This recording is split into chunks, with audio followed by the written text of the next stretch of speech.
Hello, hello, and welcome to the Explain It podcast. I am your host, Ingryd Hernandez. Today is a super, super special podcast because the person I am interviewing today is an amazing human being, has an amazing story of how he came to be in the United States. You know, I have a little soft spot for immigrants, being that I am one myself, and just how the power of the opportunity that exists in this country is fully demonstrated with what Doron Levi is going to talk to us about. He also oh my gosh, he did a fantastic job at the Squad Up Summit being one of the speakers. So I'm going to bring him up in just a moment, but I just want you all to know, make sure you have your note paper down, get the questions you have available. This is a very, very high level individual who also is extremely humble. And hopefully you guys can get your questions answered. Multifamily expert, accidental restaurateur, apparently voted one of the best restaurants in Philly. And they don't even have a steak sandwich in there, I believe. That's the word on the street. Who knows? Maybe they'll come up with some like high level sandwich to put on their menu. But welcome, Doron. How are you? I'm wonderful, Ingrid. How are you today? Good. So my voice is a little hoarse from the Squad Up Summit. It was such an amazing event. I sent Pace this long old email because I couldn't believe what they pulled off.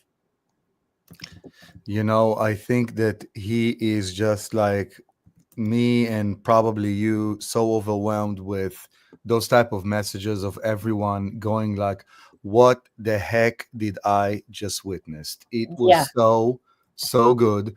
Matter of fact, I remember seeing him dropping a quick note on Owners Club Mm-hmm. that he's going to play catch up in a few days because he's so overwhelmed. Now that I'm saying it, I remembered. Everyone said and felt the same exact way. It was insane. Yeah, it was insane. And by the way, I got to go to last year's, Squad Up Summit. And I'm like, how are they going to pull this off? There was such an amazing event last year. Like, how are they going to pull this off? And it was 10 times what last year was. And yet last year was so, so good. Last year, however, I spent a lot more times in the hallway. This year, all my favorite people were up. Like my people were up there. You, Nita, Justin Tumanowski, Anita Patel, like Jerry Norton, Pace was up there. Like besides the celebrities, right? Those are fun. But I was actually just super excited to see my people, like the people I'm around a lot. And you guys crushed it. Like I was obviously nervous for everybody, but there was no need. You guys killed it.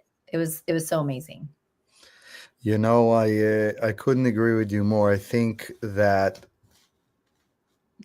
I'll summarize this. I'll summarize it in this way. I'm exhausted, by the way. I told you off air. I'm so exhausted. So I'm saying the same thing to the listeners. That's why I'm a little bit trembling with my words. I'm just so tired. My wife told me, how was it when I came back home? I mean, I said, wow, it was overwhelming. She was like, you looked more happy last time, like last Squad Up. I'm like, happy. I went above the threshold of happy.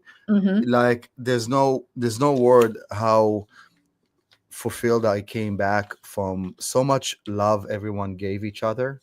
Yeah. Like I was so blown away with the amount of love I came to realize that I got from my speaking engagement, and all the people that between the last Squad Up and this Squad Up have learned to know who I am. And like it was just insane, the relationships we just got tightened up, because I remember me and you sitting in Squad Up last Mm-hmm. year. Mm-hmm. We grew to be so much better friends since, because we went through a whole year of so Yeah. many things together, right? Yeah. So those bonds became just so much stronger Yes. that it was insane. It was insane. Although we really didn't even hang out this time. It was more like in passing, like a big hug, like you were a Yeah. celebrity, so like you deserved all the love and attention. You I'm got never it. a celebrity. I'm always down to earth. I'm always I'm you. saying a lot of people were looking for you. It helps that you're so tall too. Like they could pick you out right away. Yeah, so just to set the record straight, right? The celebrity was you because I was going so fast, and I saw you with three people, and I couldn't care. I just came in between everyone. I gave you a hug, and I kept going. I didn't want to bother you. I didn't want to interrupt. What was going on. So just Yeah. for the record, okay, you're as in high demand as anybody else like me. So Yeah. thank you for that. What were some of the key like takeaways for you from Squad Up? Like what were some of like what did you come away with or again other than it was a like genuinely everybody I don't know how to explain the love fest that this was. It felt like a family reunion. That's the only like word or phrase I could come up with if you weren't there feeling the electrifying like energy that came out of everything. The number one take for me personally Mhm. was how much I need to do more of what I'm doing. I am so focused on my doing at work, and I am very shy and very like flying under the radar. And even my social media, you'll go on my Instagram and you scroll down and you see 6 months ago I didn't even have an Instagram. Mm. Yeah, and you know why? Because I'm very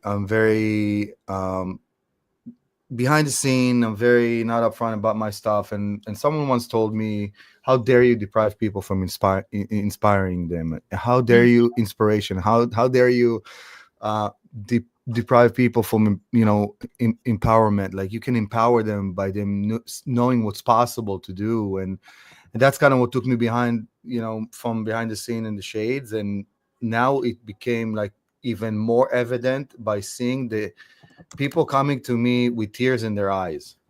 Mhm. Like the thing that you said here, the thing you said there changed my life. Like I'm not making this up. Like I took screenshots of messages, DMs that I got of people saying how impactful stuff that I said was for them. And like I touched in a lot of, not just touched a lot of hearts, but a lot of nerves that people were like they were exposed and they didn't want to talk about. And I just closed them. I closed them because I made them realize things that nobody could. And I was just blown away.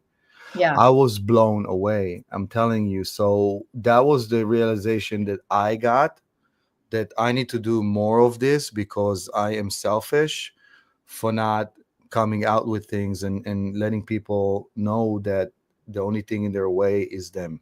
Yeah. 1,000%. I agree with you. And I've had the special privilege of being in the No One Left Behind challenge quite a bit. Well, every single one since October. And I had a very similar experience where people are like, wow, normally we're seeing men doing closing. And the fact that I've now been broadcasted a couple of different times and them seeing my own style and my own confidence coming through these calls, that it's inspiring these other women and other men, honestly, like You it's not inspire me. You eh, you went on stage with the with Jerry Norton yeah. and Jamil and Pace, and I'm like, oh my god. I mean, I knew she was good, but she's an assassin. Like I had no idea, and I know you. I had no idea how good you are. And just for the record, you spoke with a man and you closed him like it was nobody's business, and Mhm. he was from a nationality of very strong business people, Yeah. Yeah. very. And Yeah. you closed him like it was no one's business. He didn't even realize what how fast you took him to close her. Like he was here and you took him like and you put him there like Yeah. no time. Yeah. You are selling yourself short. We're saying you're good, you're amazing. I don't participate in those no one left behind, so I had no idea until I saw you live in front of my eyes, and I'm like, wow, Yeah. you're amazing. You know what's crazy? So the phones they gave us were brand new. So, yes, they were working, but when me and Jerry were up there, all of a sudden it was trying to get us to set up accounts. So, Hmm. we were supposed to we were getting off of that, trying to call, and then of course, like this is the first time I've been in front of such a big audience. I've spoken in like my corporate experience, but I think maybe it's been like 600 or 700 people, but over 3,000 was mind-boggling. And so I was trying not to think about that, but I was still nervous. I think if you're slightly a sociopath if you're not somewhat nervous. But my hands that never sweat were sweating. And this is glass. You know it's really hard to control when your hands sweaty? Oh my God. Glass. And so I but Jerry and I were like, trying to stay professional. Like audience can't know that and like just move through being able to manage that phone. So that was crazy. But have you ever spoken in front of such a large crowd before? No, just like you, Mm. I was a keynote, and I did public speaking engagements in my corporate world, where Mhm. I built companies, and I had to be sometimes the front guy, and it Right. was really really showcasing events of things, and never ever more than, I would say, probably like you, like 600, 700, maybe slightly more, but not I'd never hit 1,000, like maybe 600, 700. Not, I don't think I had more than that. This was so nerve-wracking for me Mhm. because, I mean, thank God I'm not a sociopath. I was extremely nervous, Mhm. and I just put the work. For anybody listening to this, I was not just super nervous. I was practicing, and I took a lot of lessons, and I learned, and I put the reps, and I cleared my calendars for some days to put the work into it. So you have to show up ready. You Yeah. can't just show up. Yeah. And hopefully, hopefully it showed. I had a problem with my sliders, that nobody knew my slides were like not working, and I tried to be professional. Also, the mic didn't work in the beginning, if you probably remember, and I had to Yeah. switch it. Like your And beard or something. Yeah. so yeah, it was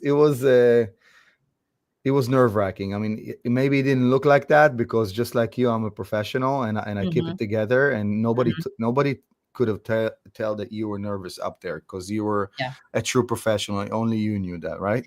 Do you know that I haven't cold call a seller in like 3.5 years? All of my seller calls are with their agent being involved or another wholesaler, but cold calling out of nowhere, I haven't done that in 3.5 years. So in the no, sorry for the dumb question. In the no one left behind, you don't call cold We call call agents. agents. And so we talk to agents about their sellers, and Oh, sometimes they put us on three-way calls, so all three of us. And so when you're having a conversation with all three, so myself, the agent, and the seller, it's very professional because it's centric against being an agent or having an agent representation. To cold call a seller, I last time I did it was I think September of 2021. So that was an interesting experience because it's not the no one wow. left behind challenge. Yeah. So you're even more of a ninja assassin than I thought. Because wow, in 3.5 years, and you handled him, and oh Mm. my God, he was an educated person. He Mhm. knew what he wanted. He had his mind fixed, and you Yeah. you just you just you just went with the flow and slowly changed the current, man. Yeah. I think it really, really helped that for the last 12 years of my corporate career, maybe a little longer than that, I worked with individuals like him, so I could pinpoint him right away. I was very, very close with my technical guys, and that's why I Yes, you said I said love that. my nerds. Yeah, yeah. Yes, that's what you said. Yes, that's right. So, I mean, it's happenstance that this is the character I got, God but loves you. God is good, like, I think Exactly. I think that that was just how it Yeah. had to turn out, He's so like, let me cater her exactly what she can handle. That's 100%. why that's why we always say, God doesn't give you things he thinks he can't handle, right? Mhm. Right, exactly. So, it was interesting for sure. So, let's share your story a little bit about how you came here, how you one of the things I mentioned was that, I'm an immigrant too, and it for me, it puts a little bit more fuel in my fire to kinda show my family that I was one of them who got to come here. So I can't swindle that opportunity away. So I feel like a lot of people who have the privilege to come here have that perspective. I feel like maybe you do too. So I'm just wondering if what you could share with the audience about what your experience was coming here, and really how scary, and like I think of about my son and how young he is, and I can't imagine sending him away for years, so uh if you could tap into your origin story a little, if you could. So I'm not avoiding the question. I just want to say something before I answer that directly. Before I had a complete version of my presentation, I worked a few versions, as you can imagine, right? Of And course. my original version about that was very quickly saying, I can talk about this and that, but I don't want to play the immigrant card. That was the Mm, original version. Okay. okay. Mm-hmm. And that's really how I feel about those stories. And the reason I polished it and I didn't do it that way is because I don't like, I didn't want to hide behind it, but I wanted to say that people that are giving themselves excuses can't really give them excuses when I started off with such a disadvantage in compared to most of the people sitting there and still got to. So I felt there was a value, but I don't want to, I don't like to play that card, and I don't like to, in a way, say that like not victimized, Kind but of like a pigeonhole, like, hey, just because you're an immigrant, you actually want to speak to everybody, that this isn't everyone has the opportunity to look at the ability of what this country can do for you, whether you're an immigrant or not.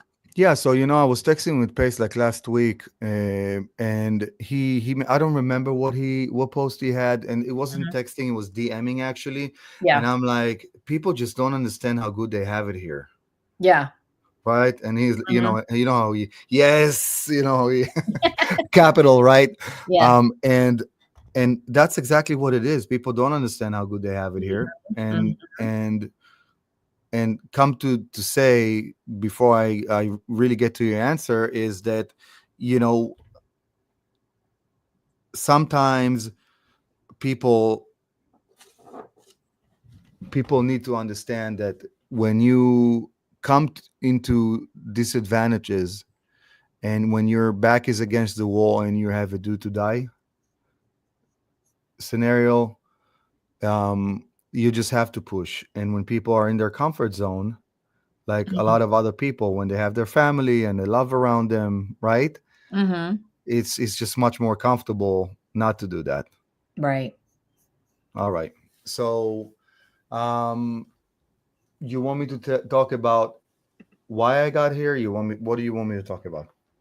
Well, I mean, you can even somewhat highlight kind of what you did in your speech, right? Which is you came here without a family, uh, after your military time, right?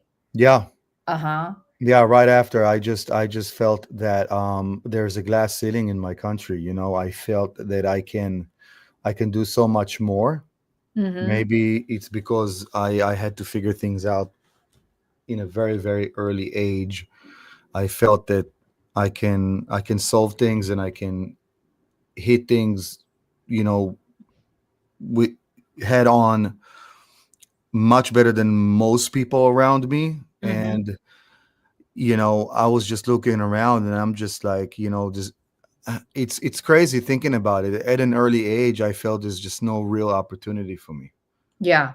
Like the highest people like around me within 5 years span from my age ahead were just doing things that for me were just not really challenging. And I'm like, I need to challenge myself. And I guess I had it in my DNA from an early age, because Mhm. even when I started my way in real estate, not to avoid the question, I'll go back to it, and I did okay, I still needed to challenge myself in the commercial real estate, and that's how I landed that hotel. So I'm always seeking to challenge myself. So I get comfortable with something, and then I tackle something that I want to challenge, and it's very challenging in the beginning until I become proficient and I excel above everyone else. Hmm. And then it's not that I get bored with it, but I want to keep challenging myself more and more. And I guess to your listeners, that's really where the growth happened, for me, and it happens in I think in everyone. Like Tim Story was sitting in the crowd saying that he's still learning at his age, and with the achievement that he has in his life. And I'm all I can think in my head is, yes, me too. Because I always tell people, if I'm not learning, I'm dying. It's like nature, if I'm not growing, if a plant Hmm. doesn't grow, if things don't grow, they die. Yeah. And that's how I feel. And I think that a lot of people are just not having that perspective. They hit some sort of success, and then they just ride it out. Hmm. And success is not monetary value, because even when I did like really good money, I was still not satisfied, because it's about the journey. It's Hmm. not about the money. The money is a tool to be who you are. And that's why I see people with a lot of money. I can tell you, and you can take that to the bank. It Hmm. just enhances of who they are. Like people that are not good Yep. people, and they'll use money the wrong way. And people that are good people, and you'll see also that they just use the money to help people. They Right. just use the money to for philanthropy, and a whole bunch of things like that, just to give back to communities, right? So, for me, money was never the objective. For me, money is the byproduct of serving someone, of helping someone, of solving someone's problem. It's literally that. Even in multifamily, when I built this beautiful, beautiful, and you can ask Pace and Jamil. I took him to a website of one of my builds, and they're Hmm. like, you charge $2,400 for a 4 bedroom, 4 bed? Mm. Beautiful, luxury build. So I'm doing it at an affordable price point, because I want to Yeah. give everyone the opportunity to get the resort feeling in my builds, even the people that usually can't afford it, right? Yeah. So what happens as a result, the universe is making sure that I always have occupancy, where my competitions are like at struggling with 70%, 75% in some locations. I'm always 100% occupied. And when Mm. they're changing every single year tenants, I have people changing for 2 years, 3 years, and 4 years. 4 years. They renew the contract, although there's just one contract with, just, our contracts are 1 year. So people appreciate that. Don't just look to make another two, three, four, $500 on your rent.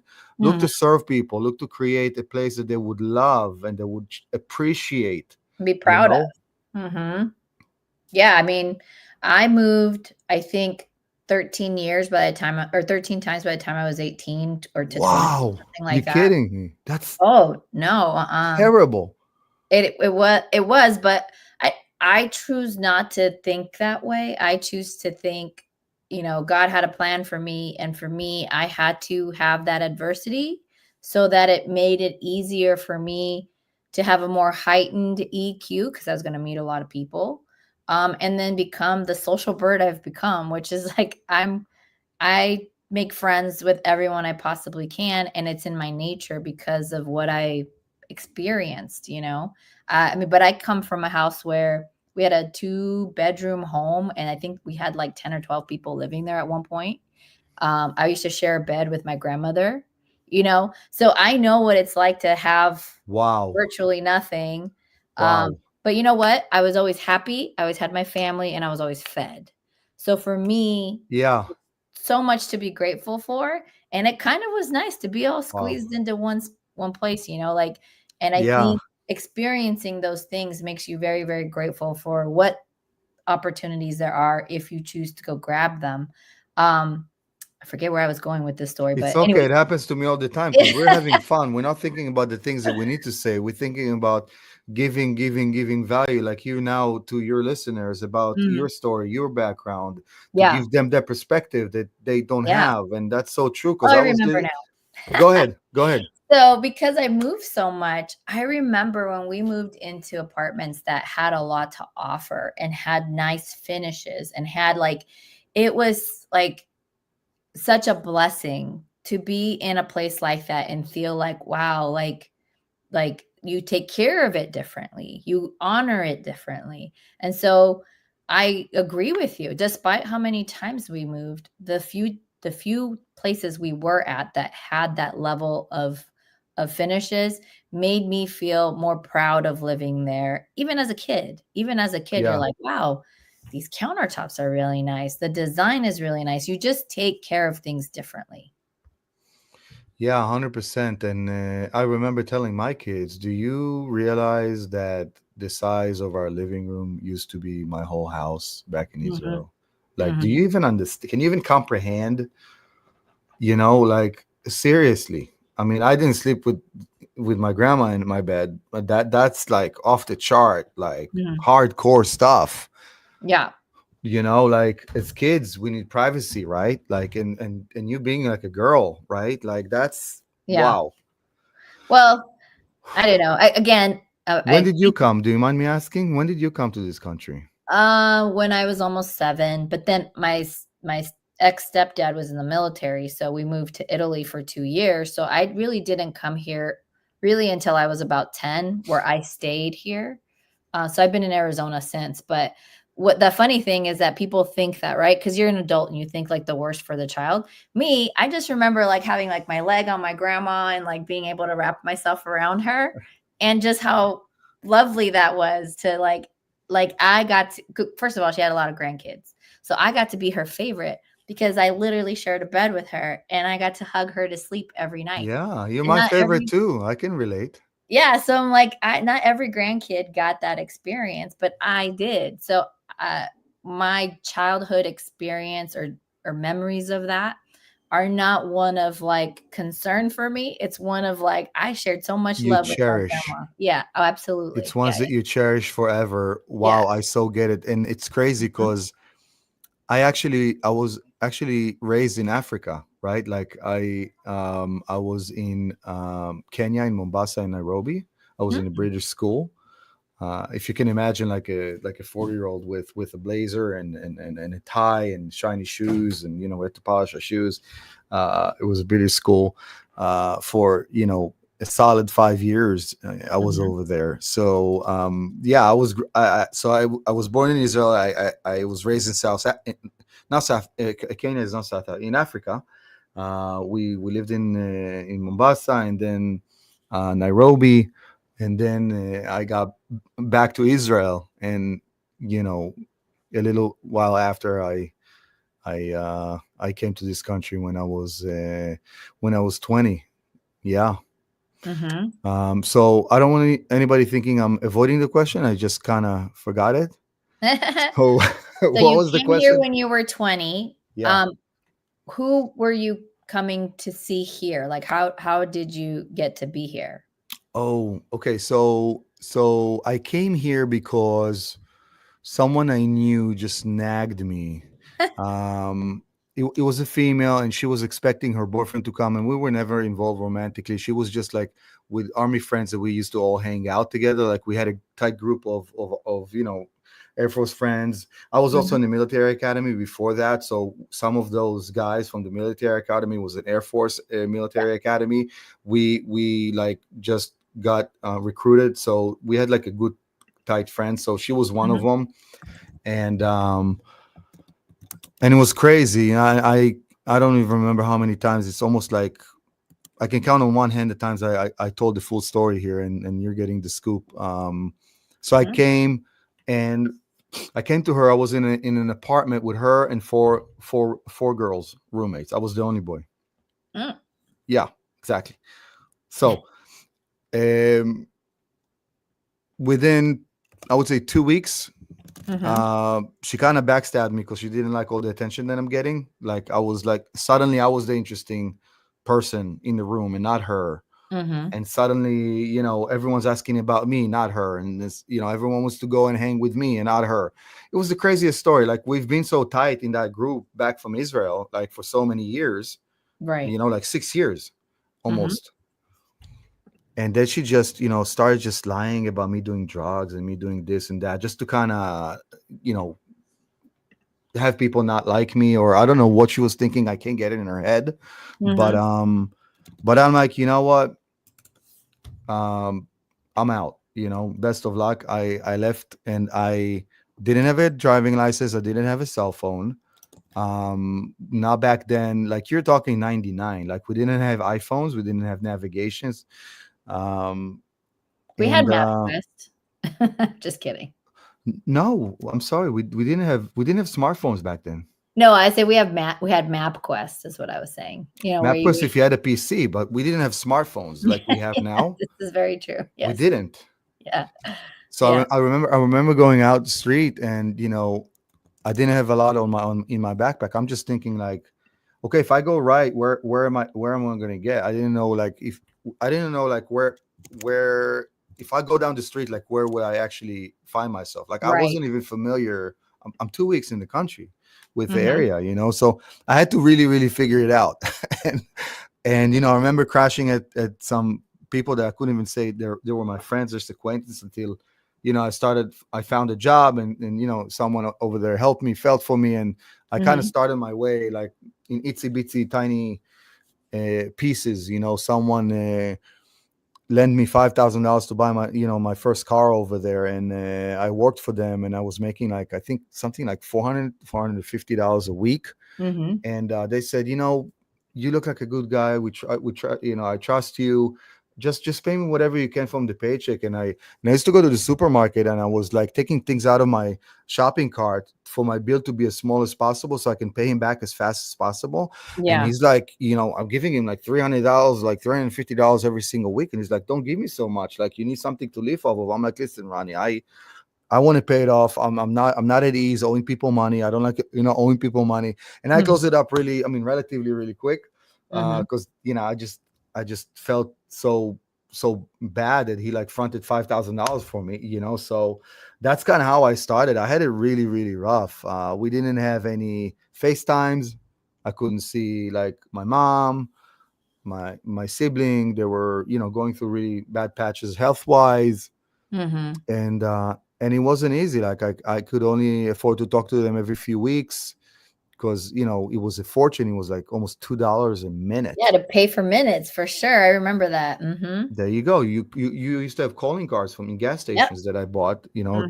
and they were expensive. They're like $20, and you're lucky Yeah. if you got like 10 minutes out of them, accumulatively. You know what I Yes. mean? Mhm. No Skype, no FaceTime, no WhatsApp, no, none of that. And I finally got things rolling a little bit after a year, and then I find out that if I need my mom got really really sick, and I couldn't leave the country because I became illegal, and if I Mm, would leave, then I wouldn't be able to come back. right. So I started like a sponsorship process and this and that and the other thing, and I couldn't go out for like 5 years to visit her, and she wasn't in a condition to travel. Mm, So I didn't see her for like 5 years, and I my goodness. remember Mhm. that the first time I saw her, I was in tears. She opened the door and she got so old. You're on a mission to make me cry today. Sorry, this is really good. Yeah, yeah. Wow. Mhm. I just remember she was like crunched. They Mm, shrink a little bit as they get older. mhm. Um, and it was I just started crying like a baby when I saw her. I mean, I mean, I wasn't. It was just the tears came down, and I hugged her. It was so shocking to me. I remember when she opened the door. I looked at her. I couldn't even move. Like I was frozen by the sight of. She looked like she's 10 years older than what I remember living her, because her Mm, health deteriorated so much. mhm. It really took a toll on her. Mhm. She had much shorter hair, and her eyes was like really closed and shiny glossy, like you see that she's not even feeling well. Yeah. And she was with a cane. When I left her, she didn't have a cane. Mhm. Like it was devastating. I felt like a train hit me, and I couldn't even move to go into the house. And then she's like, are you going to stand there, or are you going to give me a hug? Yeah. And I'm like, I have goosebumps. Yeah. God dang you, Ingrid. Sorry. So, So at that point, so you were able to come here. She was able to come here, or you went over there to go visit her. No, I went to Israel. She So couldn't she, travel, and that's okay, that's why for 5 years I couldn't see her because yeah, I didn't want to lose, the ability to get my papers. yeah, of course, and I totally appreciate that. For sure, for sure. I've had family members that they had to freeze basically, like they had to just focus on what they were doing here before they could really do any go back home and really travel. So at that time you were being sponsored, and so what were you doing for your career at that point? So at that point, I am just working my tail off, 12 hours a day, 7 days a week, just grinding, keeping my head down. Mm-hmm. And funny or not, I meet my wife, right? Like my wife. So the guy I worked with, Mm-hmm. I like became a general manager forward slash, his partner because I helped him expand in ways that nobody could before before he had me. Um, and I just started opening more stores for him. Like I opened more store, another store. Like we opened like I opened like 3 stores in a matter of like 6 months, What kind of and stores were these? dollar and discount stores, Mm, retail, yeah. and so I meet my wife, which used to live in Israel, like 5 minutes away from me. And Israel is a small country. You go to Right. a cafe, you go to a supermarket. It's a small community center. You meet everyone. Like I probably rubbed elbows with her at some point, and I didn't even realize it. But we meet here in Philadelphia, across the Atlantic Ocean. Around the Rosh Hashanah dinner, which is like the Jewish New Year's. Mm-hmm. Because the guy that I worked with and we became partners, one of his best friend was her brother, and Mm, she was a police officer there. She left the force, and then her brother from here told her, just come over, I'll buy you a ticket, clear your head up a little bit for 6 months. mm-hmm. And she's here, 20 years now, 20 years later, right? But Mm-hmm. we met there, and it's the dumbest story, but it's so entertaining that I don't want to spare you the entertainment. And my the guy that owned the store, my partner, we started working together. His sister, 20 years older than me, in the kitchen looking at my wife, and she's like, Doron, this lady's cute, go talk to her. And I'm like, Etty, leave me alone, I'm not interested. And my wife's beautiful, like, have no mistakes about it. And she's like, what are you talking about? She's gorgeous. And I'm like, Etty, I don't have time for this. Like I was just like head down, just grinding, right? Like I didn't have any want for relationships. And then she start like probing me all night, and see that she's seeing that I'm not like responding. So true story, I swear to God, she takes a chair from the kitchen, she drags it around the house all the way to my wife, where my wife's sitting. She puts this chair next to my wife, and then she comes back to the kitchen, she grabs me by the ear like I'm 5, and she's pulling me by the ear all the way to my wife. She sits me down on that chair, and she's like, now you talk to her. And uh, I'm like, geez, great. How about humiliating a grown man? Yeah. So apparently it worked, because I was too embarrassed and I didn't want to, come off as, someone rude. So I started talking to her like, hey, how you doing? And she's like, hey, how are you? And she's like, you want to hang? Like, I don't know anybody here, right? And I'm like, yeah, sure, cool. And then I'll call her. And then her sister-in-law, her brother's wife, is showing up in my store 3 weeks later. What are you thinking to yourself? You're not calling her? oh. And I'm like, I'm sorry, who are you? And she's like, I'm the class sister-in-law. We were in Rosh Hashanah dinner. I'm like, oh yeah. And I'm thinking to myself, that's not weird at all, right? And I'm like, okay, crazy lady, I'll call her. I didn't say crazy lady, but I was thinking it. But I was thinking it. Okay, Mm-hmm. I'll call her. And it was that kind of a weird conversation. And I'm like, I'm sorry, I was busy. We're opening stores, new stores, and this, inventories, and there's a lot of things to do, and this and that and the other thing. And I ended up calling her, and and I kind of half-assed our relationship. I didn't even kiss her for a month. I was terrible, terrible, terrible. But if you want to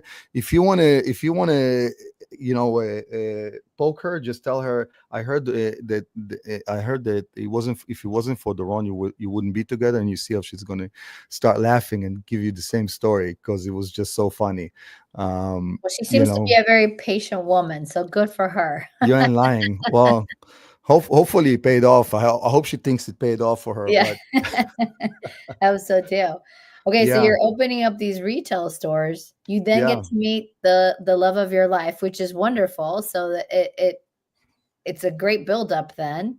And then when did you transition into getting into development with multifamily Mm.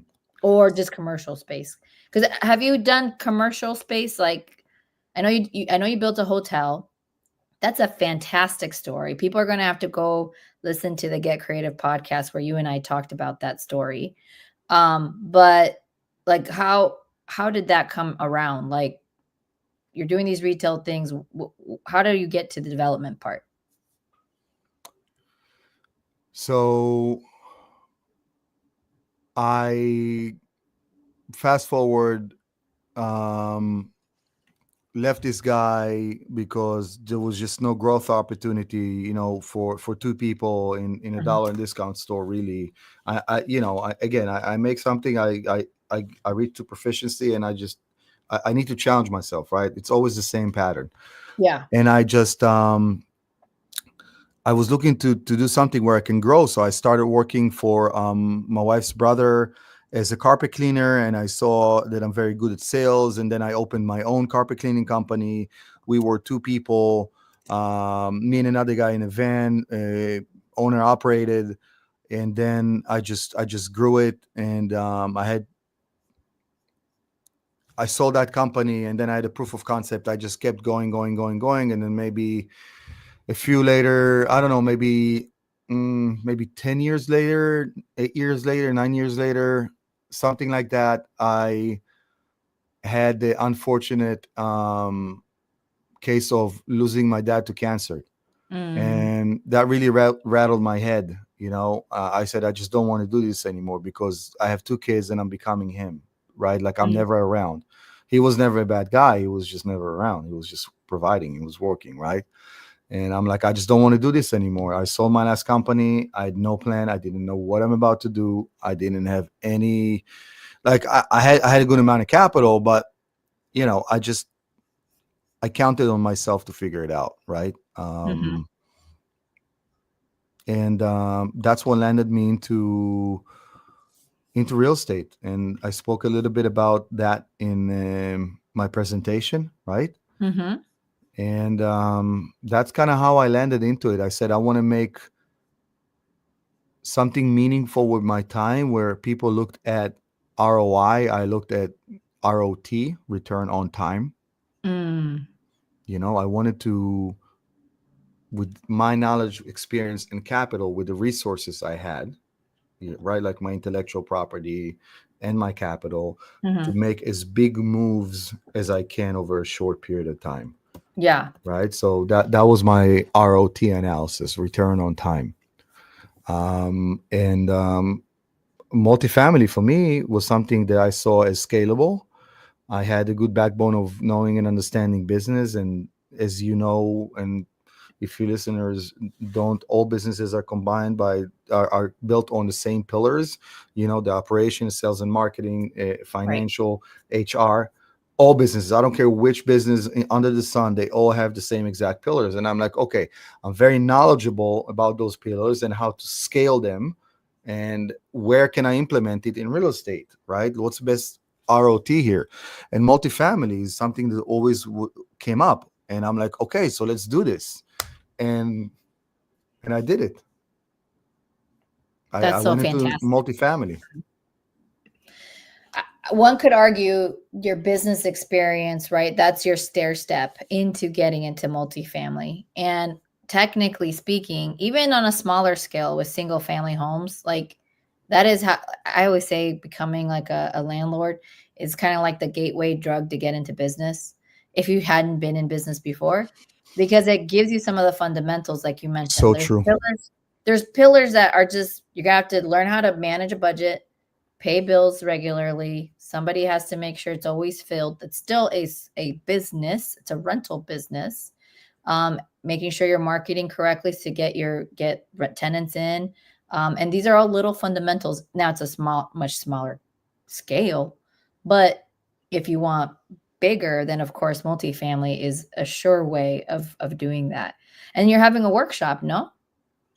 I am having a workshop last month of April. Thank you so much for that. I just want to pass the knowledge. I mean, that's what our community is about, right?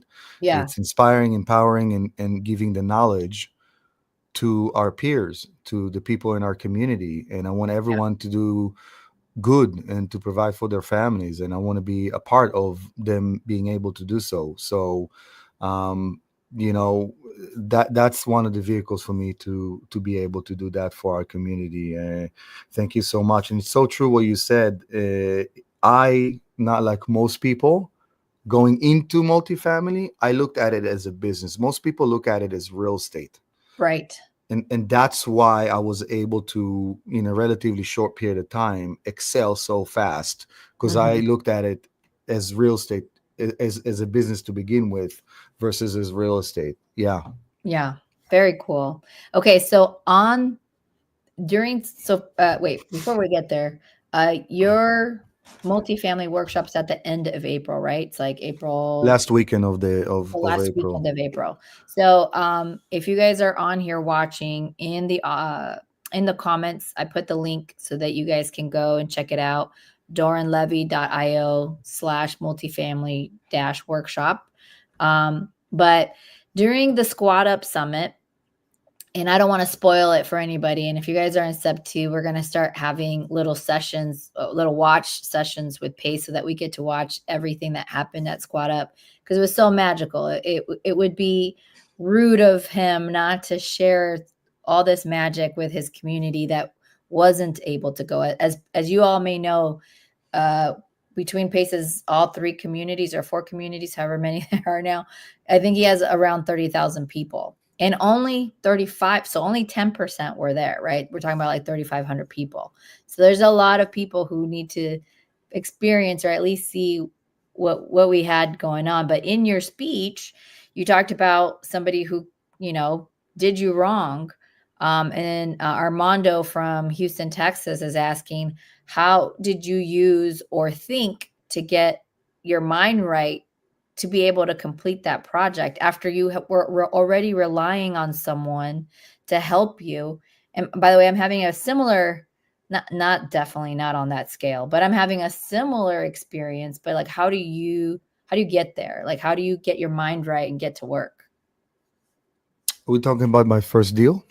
So I think in your speech, you had someone who had lined you up with a GC. Yes, and I think it was your first. It might have been your first deal. You guys bought a rundown commercial space. Industrial, yeah. Uh-huh. Yeah. And So, sorry, go ahead. no, go ahead. Yeah, so if he's asking about from his speech, from getting raked over by the investor, what did Ron used to think to get this mine right? So I'm a little bit of a weird bird, you know, and everyone has their own style, and everyone has his own ways of tackling things. Just like I sold my last company without any backup, knowing what's the next move. You know, there's a saying that a bird is not scared to sit on a tiny branch 150 feet from the ground. It's not afraid if the branch is going to fall and she can find her death because she trusts her ability to fly.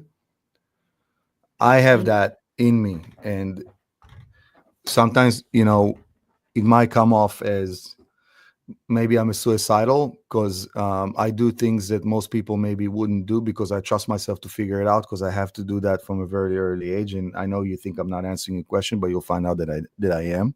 Mhm. I'm trying to reverse engineer things by understanding what's the goal end I'm trying to accomplish, and I'm just working myself backwards. So, if we needed a developer, right? And I knew that the developer had the relationships of contractors to build it. I also needed to understand what does the developer has on his team in order to figure out what exactly is his magic derived from. Like, can you do everything yourself? No. Can I? No. And not nor the Ingryd, right? Like, who are our fingers, right? Like, my hand cannot grab something and move something around. We need the fingers. Who Mm-hmm. are those fingers, right?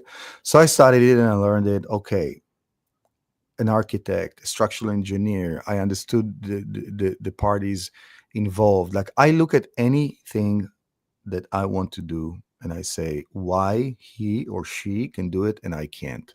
Mm. I can't accept the fact that someone can do something and I can't. They don't have two heads, they don't have four arms. They just don't. Like, and I just work from that assumption. That's my base assumption. Like, Mm-hmm. and and that was always the way I carried myself with anything. Like, okay, so this developer guy that we needed so much, like, what does he have that I don't have, right? What does he need? Who's his team? And then I started understanding, and as soon as I understood the team, then I started taking that apart. Okay, so his team, what are they actually doing, right? What are they actually doing? And then I started interviewing architects, and then I started interviewing structural engineers, and then I learned that I missed another team player, and then I got that three of those team players, and then I started talking to him, and then I interviewed them. I have this project, and then I just reverse engineer things. Mm-hmm. Just unraveled the blanket. Like, I want to see every thread on that blanket. I want to know how thick it is. I want to know what color it is and how long it is. Mm-hmm. And I'm very stubborn, not as a character quality professionally. Like, I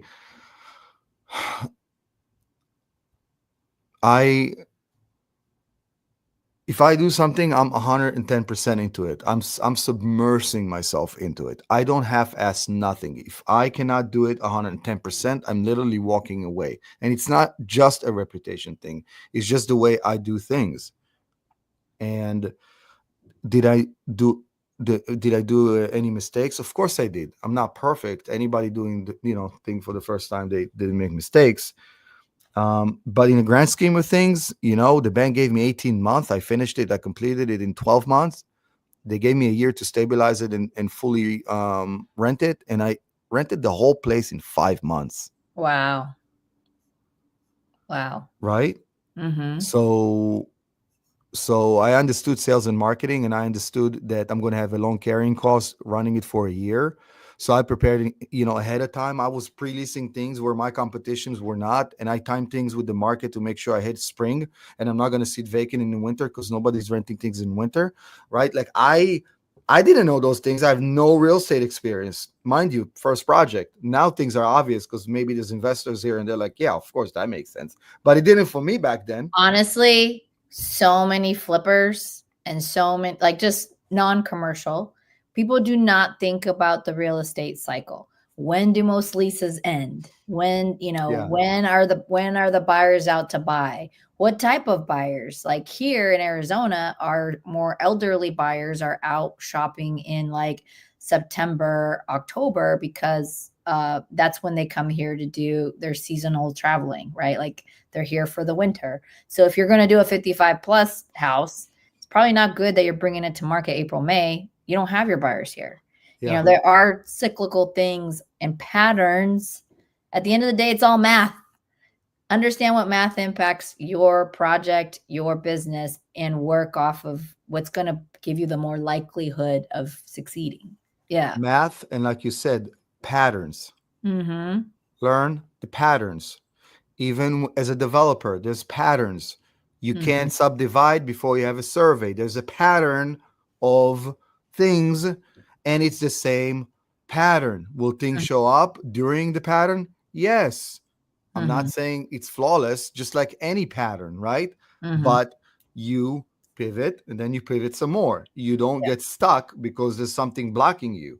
You either go around it or you go through it, but you're not getting stuck and you're not freezing and you're not saying how tough it is and how hard it is and you can't stand it anymore, because then it's just self-pity. And self-pity is not productive. It's not helping you. you know I had sleepless night, I had anxiety, I had all the things. I'm human just like anybody else, but I still go. And I think Pace said, I saw that in a quote from Squad Up. It was a young woman, amazing post, takes of Squad Up, and she did all the speakers. And I was honored enough to go into her presentation, because she did Team Story, she did Goggins, Pace, and Pace said, and then she did me. Guess what she put for me? The pregnancy joke, of course, has to. But but at least I got in. I mean, with Goggins and Pace. I mean, come on. And she said a quote that Pace said, and I'm like, and I just screamed at the phone. Yes, consistency beats anything. Yep. Stay consistent, people. Stay Mm-hmm. consistent. Mm-hmm. Stay consistent. Your competition is not consistent. They give up, they get out of business because it's too hard for them. And it's just the way it is. And if you can't, it's also okay. But look for something that you can get passionate about. At the end of the day, we're different people. Don't fight who you are. If this is not good for you, so find something that you can get passionate about. I love what I do. Not Mm-hmm. everyone has to be me. Everyone has to be Ingrid. Everyone has to be Pace. If your passion is helping seniors, with a senior assistant living, then do that. You don't have to be a developer. You don't have to be a multifamily guy or girl. You just don't. Mm-hmm. Just see what you can get passionate about and triple down on it, because that would be, like Team Story says, your alignment with your assignment. And Mm. once you're in alignment with your assignment, ain't no stopping you. And that persistency becomes natural because you're passionate. You're Yeah. passionate, and you Mm-hmm. don't give up, not because you Goggins and you're so strong mentally. No, because you're so passionate about it. You want it to happen. And that's really the secret sauce that is that simple. I think nobody puts it maybe in the right light sometimes, because there's so many Mm-hmm. things being thrown at us, social media and friends and colleagues, and Mm-hmm. but that right there is the essence to be able to get consistency for sure. Absolutely. That's how you can tap in. Like if yeah, I love that. That's fantastic. Josh Smith is looking to build small multifam, like 2 to 8 units. What would be maybe his jumping off point? Like he's saying he knows that banks consider the plans with lots as down payment if there's enough equity. Is that true? Okay, I'm looking into building a small multifamily 2 to 8 unit. Can you point me in the right direction? Okay, I've heard banks consider the plans with. Is it with or without? It's with, right? With. Without is With. with a T. Okay. The lots as down payment if there is enough equity. Is that true? Absolutely. So banks look at it as an entire project, right? So the entire project is consistent from the land and from the build. Now, depends if there's a lot, is there's a building on the lot. Sometimes there is, and you have to knock it out. I've done many, many projects where there's either a small dwelling or a dwelling that I can't really use. And you also have one to look into that, because and not to plug myself, I'm also coming in Mm-hmm. a few months with a development workshop to explain all those things. But if the building you have there you can use for your multifamily, even as a base, because sometimes it's built on 100% of the lot, and when you knock it down you're only allowed to build on 70% of it. You lose your square footage, right? So Yeah. you don't want to knock it out. So it depends on the and I can get carried away for 2 hours talking about development. Like, I love it. I know. So I do think we're going to go a little long. I hope that's okay with your schedule. yeah, yes, Okay. it's okay. And I'm not avoiding your question. I'm just giving you more than what you asked for, because I'm just trying to give you information, so also when you look at things, maybe how to look at them different. Now that I said the things that I said, you have more tools to look at things a little bit differently versus just Mhm. what you're asking me for.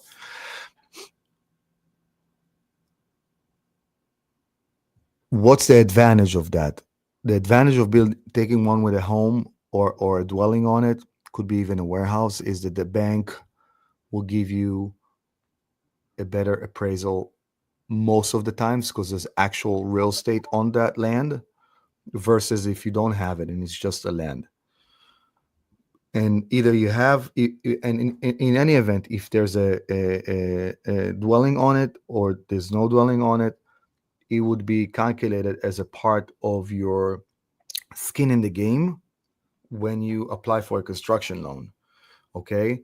So for ease of numbers, if the lot cost you $100,000, or the lot with the dwelling, whatever that might be, and you're looking for $1 million to build, okay, you have 10% of what you're asking for, and you usually need 30%. They usually nowadays will lend you 70%. So you need to come up with the difference, okay? That will like another 20%. So another $200,000 out of your own pocket, plus the land would be valued as 300,000, which would be a skin in the game for you to get the 700 against. And I'm sorry, I said a million built, but I meant a million as a project. Okay, Okay. I'm correcting myself. Yeah. Because I'm going quick, and because I talk quick when it comes to those type of things, but I am tired, so I'm correcting myself. Mm. Um, did that make sense to you, Ingrid? It did make sense to me. So there's some nuances. So I know. yeah, it's advantageous if you actually do have some builds and you need to understand what the coverage is on that lot, so that if you're already, I'll say, already grandfathered in, you may want to reconsider just taking all that out, because it could be worth more because of your lot coverage requirements. So it's not a easy, it's not a yes, no, it's a depends. But at So the end of yeah. the, yeah, I would say that at the end of the day, if you already have entitlements and you already have the plans, that could be considered part of your skin in the game if there is enough equity. So I was about to say something, and I was waiting for you to finish in regards to exactly the entitlement thing, because if you have a land that it is either zoned for single family, now you're putting a multifamily, and you have to entitle it in order for the zoning, which to change in order for you to be able to build multifamily, which is called a variance process. Or you say you subdivide it, because another technique that I do, I buy Mm-hmm. a bigger land than what I need. I subdivide it. I sell a portion that I don't need to bring money home. So if I buy, I don't know, I buy it for 200,000. I subdivide it. The parcels are worth more on their own, and then I can bring, say, half of that money or three-quarters of the money home. I can use that plus the cost of the land to be my 30% skin in the game. Yeah, that's a fantastic hack. Like, Yeah, yeah, how do you leverage the other lots to be able to yes. essentially structure your deal where you're burring, or you're coming out of pocket with very little, if any. Right. And crazy enough, my first deal was creative. Yeah, really. Before I even know New Pace. Do you know what? My very first car I bought was creative, and I was only 18. That's great. I took over somebody else's payments. 1989 Camry, Toyota Camry. You love that. You loved that car, right? I loved So that many good car. memories. Yes. Hmm. Yeah. So to finish, go full circle, because I just get carried away. I'm so passionate about what I do, and I don't want to overcomplicate or for people not to understand what I'm saying because they lose me. You can, through the entitlement process, increase the value of the land, which then will decrease the amount of money you come up with because you're going to Mm, be at the 30%. Like I bought a land for a little over $1 million cash. I entitled it for another 200,000. Now it's worth 1.8 million, and I'm building for 7 million. wow. So if you know how to develop, you can increase significantly the value of the land, and then you can, using your words, leverage more against building. That's fantastic. Wow. Are some of these secrets going to be in your workshop? Like how you can think of how to think more outside the typical lot box, if you will? Yeah, so that's what I'm notorious for. That's really um what's unique about me. I think outside of the box, where most of my competition, they're very, inside the box. Inside Yes, so we talk. traditional. Mhm. Yeah, Mhm. we talk about how to do things creatively. I also have Spencer Bishop as a speaker, which has over 100 deals creatively. He also had a deal with Pace. He bought a business creatively with Pace. You know Spencer Bishop, right? So he's a speaker, and he also does multifamily. But last final word to the gentleman, and I'm sorry for not remembering his name, because he had the name in front of me and I didn't read it. Oh, Um, I'm sorry. I said, "Oh, it's okay. I think it'll be okay." So now I forgot what I wanted to say. That you're gonna be super creative. You got Spencer Bishop coming. No, no, it was about him. I wanted to give him another final advice. Mm. Um, okay, it's gonna come back to me when I don't remember, and then I'm gonna say. But I gave him way, way, way more than he asked for. So I think so um, too. I feel okay. I don't feel that I didn't serve his question right. I feel that I Yeah, he's overserved trying it to get anyway. into development, so he's like, "Hey, I only have like, how do you Yeah. just Oh, yeah. create I more remember. equity?" Thank you Mhm, so much. So he said 2 to 8 units. Try, mhm. try your first deal to keep it below five, because once you hit the five, your insurance is double and it's considered as commercial. If it's 4 unit, triplex, quadplex, whatever, even a duplex, it's considered as residential. So it's way less on the insurance, way less on the builder's risk, which is the insurance for you to build it. And it's going to cost you significantly more also with plumbers, utility companies, like, serve Uh, letters and capacity, like a whole yeah, bunch of mumbo jumbo I'm not going to get into. because So there's, like, bonds and other things that are related to that type of build, and so it's just a more costly build out. yeah, yeah. So Mhm. if you can try to stay below the five up to four, and then whatever lessons you get from that, you're going to be walking into things above four much strongly and better and wiser, smarter and wiser, if you can. There you That's go, all. Josh. Yeah, And he's a friend of mine. He's a longtime Explain It podcast listener, so I love it. So cool. do four and then move on to a bigger. Get your If you learnings from a can, smaller, if you can. Yeah, unless you're teaming up with an amazing, experienced developer like Doron, if you know right? someone, yeah, Yeah, yeah. I know someone. Yeah. So I wanted to show this the workshop you're having because this is so cool. And I'm this close to convincing my husband to go to Philly. So you'll be hosting a multifamily workshop in April, and you guys are going to talk about how and where to find deals. Uh, let's see here.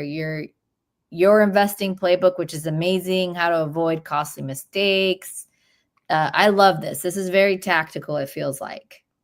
yeah. Because at the end of this, I don't want people to think that it was great, but then scratching their head on the way home. Okay, so now what? I want to Yeah. give tactical advice for people to know where they should start, what's the next step after that, and how the 3 steps ahead are going to look like. Because at the end of the day, if you're not actually able to implement anything, you might as well just stay home and read a book, because the Hey. knowledge is there.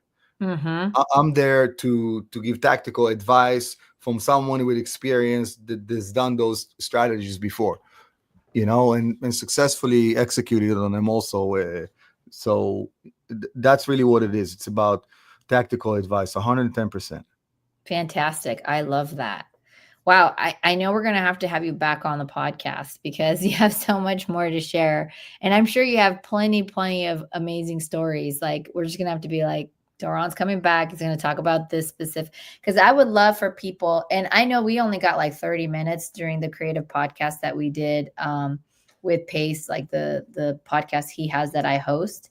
I'd love for folks to kinda see how you ended up having to pivot from what your original plan was and how that pivot was ultimately such a gold mine, because you have the tenacity to stay with things and how it actually ended up being a much better outcome than you originally planned. Yeah, and I know we need to go, but I want to leave you listeners with one thing. Mm, An idea is only as good as its level of its execution. mm, You can have the best idea, but if you perform really, really poorly on it, then it's not really a great idea. Like it doesn't like what the world sees if it's poorly done is not a great idea. mm-hmm. So if you want a really good execution, put the hard work, people. Put the hard work. If you didn't put enough hard work, do yourself a favor. Don't get the hard lessons. The hard lessons not just going to cost you the money, but they're going to set you back mentally. Mm, And then you can identify good things, even good opportunities, even when they're like hitting you in the nose, because you're like in such a fearful state of mind and see it happen all the time. yeah. So really put the work. And if you can't put the work, then just don't. You might as well not. Like I'm not. I'm just trying to help you. I mean, I'm not here to sound mean. I'm just telling you. You have to understand that even the best idea executed badly is never a good idea. Yeah. Yeah. That's fantastic. Well, thank you, Doron. I really appreciate that you took the time to come on here, especially after being so tired. I I'm with you. I woke up with the biggest bags under my eyes, but a very full heart. So What um, bags? You look wonderful. I don't see your bags. it's the lighting. It's the Um, lighting. Okay. but one of the things that has come out of Owners Club and being in this community that I very much appreciate are the friendships like you. Like when you were talking about a little bit of what you're saying right now, I'm thinking about it in the experiences that I am going through at the moment and how useful this is, especially for the people who need to hear it. So really appreciate you taking the time. Hopefully, everybody is going out to your workshop at the end of April. Also, if you guys are not following Doron on Instagram, because he's now going to start killing it on social media, make sure you guys are following him at Doron Levi, REI. You see his name on the podcast there. Thank you so much for coming on the And my podcast. and my YouTube is the same exact one because Oh, God knows my YouTube also need followers. I don't advertise it, which is my mistake. But thank you for all the plugs and all the help, Ingrid. I appreciate it. yes, Nothing of goes course, of without saying. course. All right. You hang on tight, Doron. I'm going to end this stream. Thank you guys for being here. And remember, we're here every Wednesday from 1 p.m. to 2 p.m. Arizona time. So would love to talk to you guys and continue to answer all the questions you have. If you have ideas and you'd like certain folks to be on the podcast, please reach out to me. Let me know, and we'll try to get them scheduled. We'll also get Doron to come back because he's so amazing and has just so many stories to share with us that I think it's worth a good listen. So thank you, everybody. Thank you, everybody on Instagram, all you 10, 15 people out there who didn't come to YouTube. Really appreciate you, and we'll catch you next week.